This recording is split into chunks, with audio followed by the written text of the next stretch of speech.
Hello everyone and welcome back to Classic Comics. So this is going to be a good one. I've got another comic review here. I wasn't aware of this book until a few days ago, as I don't really pay a whole lot of attention to Marvel comics anymore, honestly. This is an old school comic by old school creators. It's written by Paul Levitz. He's been on dozens of books, but the main thing I always think of is that he wrote the Great Darkness saga back in the 80s.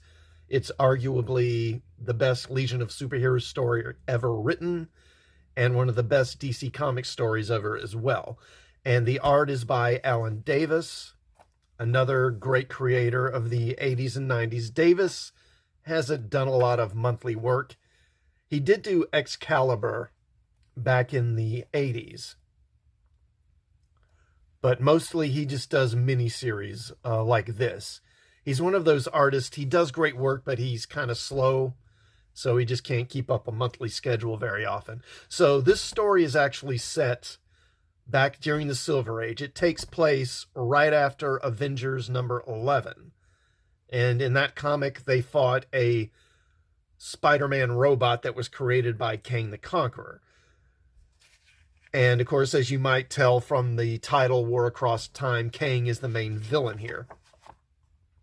And they behave very much like their Silver Age versions.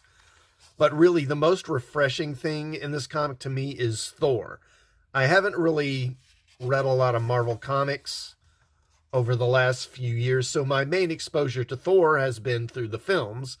And it's just such a pleasure to see Thor acting like Thor, not a buffoon or some lovesick loser or emotionally incontinent.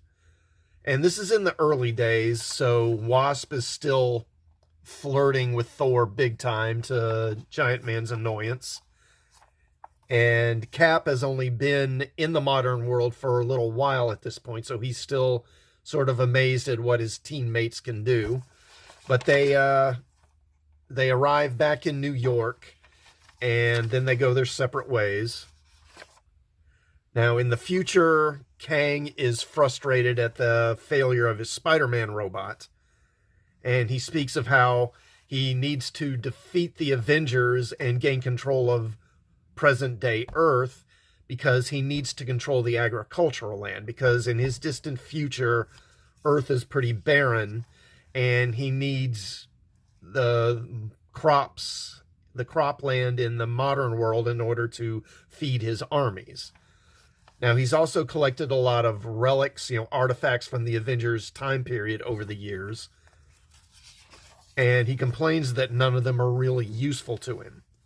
But then he remembers one thing that might be able to help him, and that is he actually has the heart, the Hulk's heart, which is preserved, and he has it, it still is filled with like gamma radiation, and he decides that he can use this against them. And of course, he can send, from his future time, he can send agents to fight the Avengers anytime he wants, so the Hulk appears immediately after they arrived and starts tearing up New York, so Giant Man and Wasp are close by, so they go to confront him, and they try to talk him down. It doesn't work.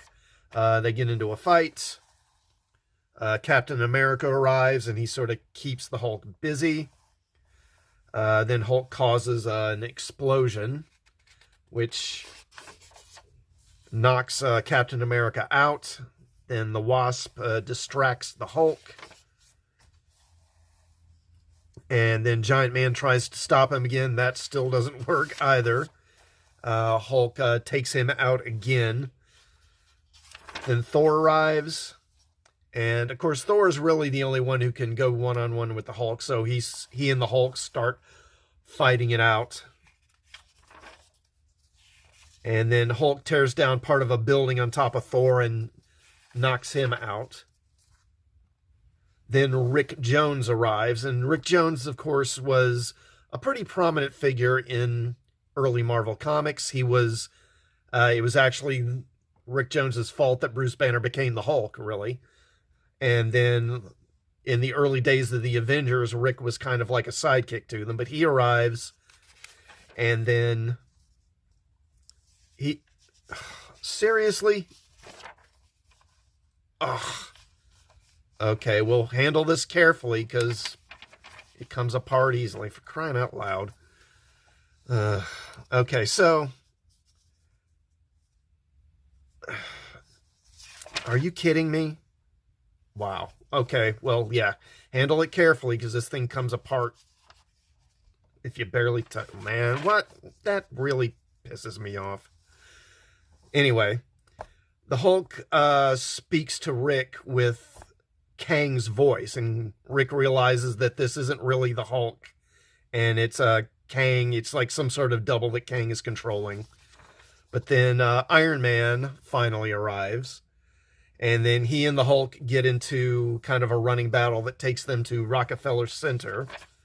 While that's going on, so the Wasp finds Thor's hammer, but of course Thor isn't around. Now, the Avengers don't know it, but of course, when the rubble came down, Thor got separated from the hammer, and then he turned back into Donald Blake. And as Donald Blake, he's trapped under the rubble and can't get out, and Wasp says, I'll get the cops to help you, because she doesn't know that he's really Thor.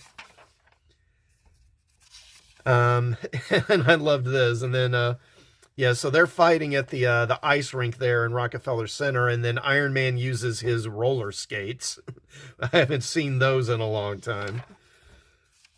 So Giant Man wakes up, and Captain America wakes up, and then Rick tells them that it's not really the Hulk, it's some kind of a duplicate. And Giant Man asks Rick, what is the source of Hulk's power? And Rick tells him about the gamma rays. Then we go back to Hulk and Iron Man Iron Man realizes he can't beat the Hulk. He's just really trying to keep him busy. Then Wasp arrives and tells Iron Man that they have a plan. So then they get the Hulk to chase them, and they lure the Hulk down into the subway, and they trick him into stepping on the electrified third rail, which electrocutes him. But that doesn't stop him, and he keeps coming, but then he just kind of runs out of power and shuts down. And it turns out that they lured him down into the subway in order to cut him off from gamma rays, from the sun, presumably. And without the gamma rays, he ran out of power. So then Iron Man blasts the robot open, and they find the heart, and they discuss what to do with it. Then Thor arrives, and he just destroys it. And it ends with them deciding that they're going to have to take on Kang and confront him directly, take the battle to him. And, of course, that's exactly what Kang wants them to do.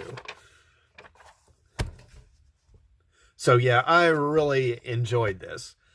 If you're dissatisfied with current comics, this is kind of like the antidote.